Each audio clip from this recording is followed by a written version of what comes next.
Hey guys, welcome to Ryan Cook Carves. So this week I am going to show you how to do a quick version of an eye.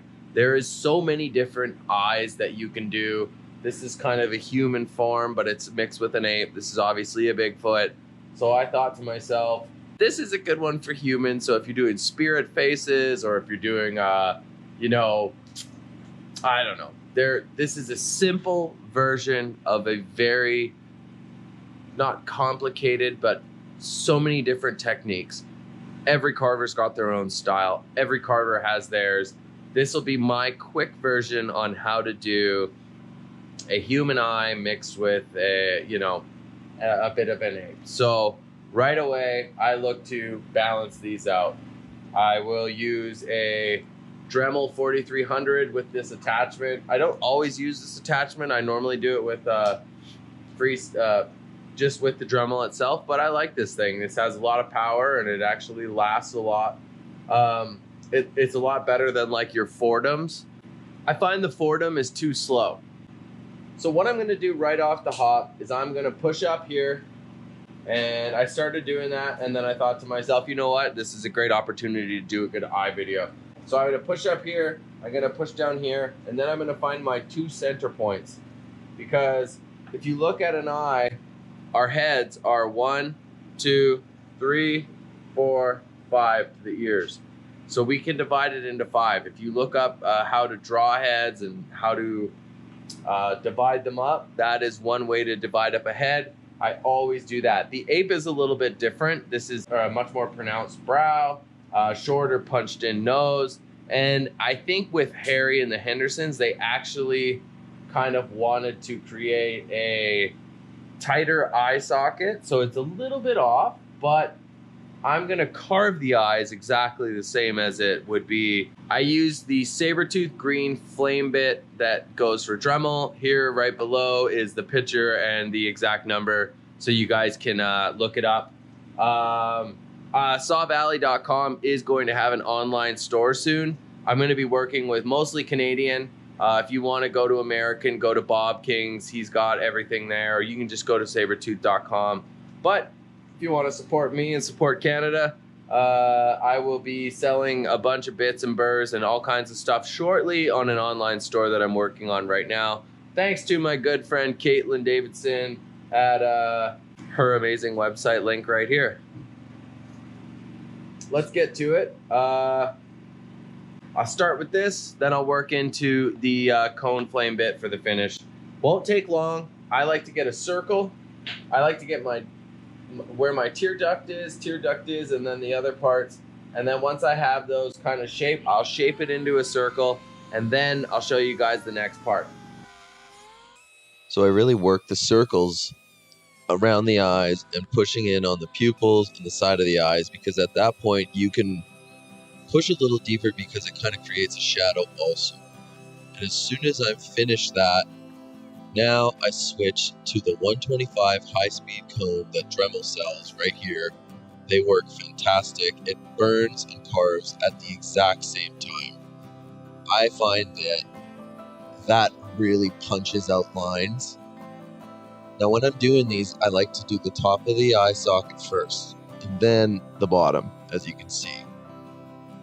Once I get that sorted out, I'm going to take my Dremel and I'm going to shape it and round it and kind of just get all the fluff and puff away. Then I like to run a line from the side of the eye, as you can see right here. I just drag the tip all the way across, and then I quickly go to the other side where I maintain the exact same kind of pattern. Because what you're trying to do is make them balance. You want to create 2 balanced eyes, because when people look at them, they will see if they're off. So moving along, I'm using my Dremel 4300, and I've done the outline. This Bigfoot has big eyelids. I think that's what they're called. So I left those long. I just kind of graze that across, and just don't go too deep. You're using this as a kind of a guide, you know. And what I'm going to do now is it looks odd, but now I know that this is where this is where that is, and now I can recess it in. You guys have to remember that the eyeball is a circle, right? I'll put a picture of an eye right here. So only like a small fraction of it is actually being shown.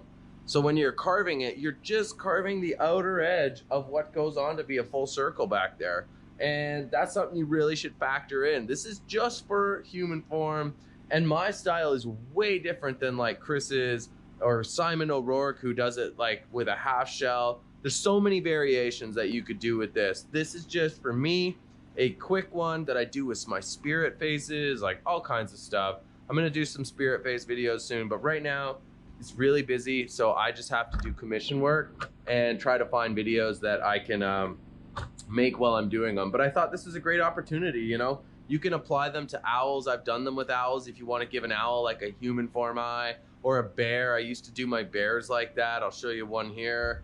And it's still very effective.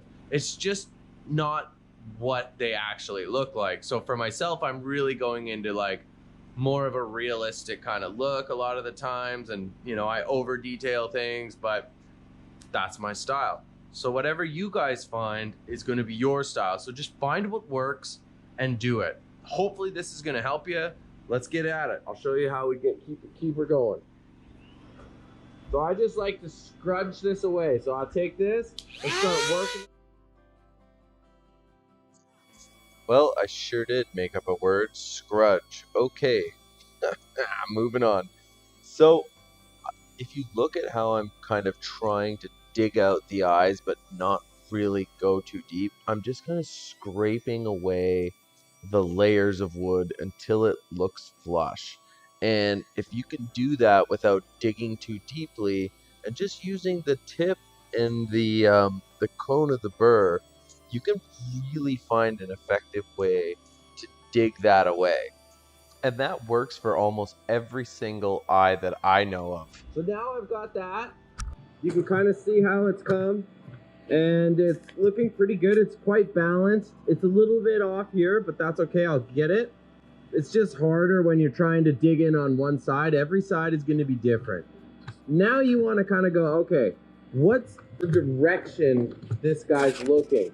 Is he looking straight? Is he looking up? Is he looking down? That's all gonna factor where your pupil is.